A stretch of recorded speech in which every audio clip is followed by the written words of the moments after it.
Bičiuliai, šiandien esu naujame Lietuvos policijos stadione.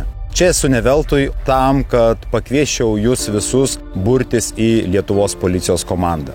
Šiandien kuriame Lietuvos policijos žmonių strategiją. Strategija, kuri skirta suvienyti Lietuvos policijos bendruomenę, išlaikyti esamus policijos pareigūnus ir pritraukti naujus. Padaryti viską, kad Lietuvos policija taptų stipresnė.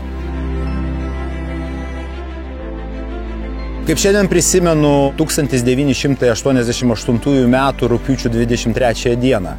Dieną, kuomet Vilniaus Vingio parke į Sąjūdžio mitingą susirinko 300 000 Lietuvos žmonių. Žmonių, kurie norėjo išreikšti savo valią gyventi laisvoj ir nepriklausomoj Lietuvoj. Tai buvo vieninga Lietuvos žmonių komanda.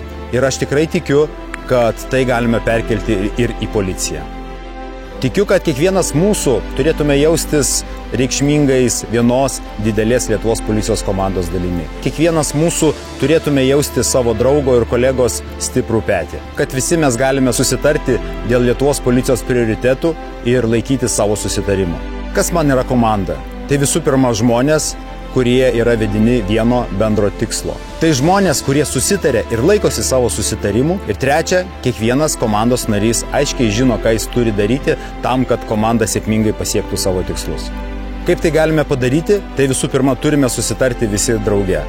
Kviečiu visus burtis į naują Facebooko grupę Išvien su komanda, kurioje galėtume atvirai diskutuoti, dalinti savo mintimis, įžvalgomis, tam, kad ta strategija taptų tikra, tam, kad ji būtų veikli ir tam, kad ateityje galėtume pasiekti geresnius rezultatus.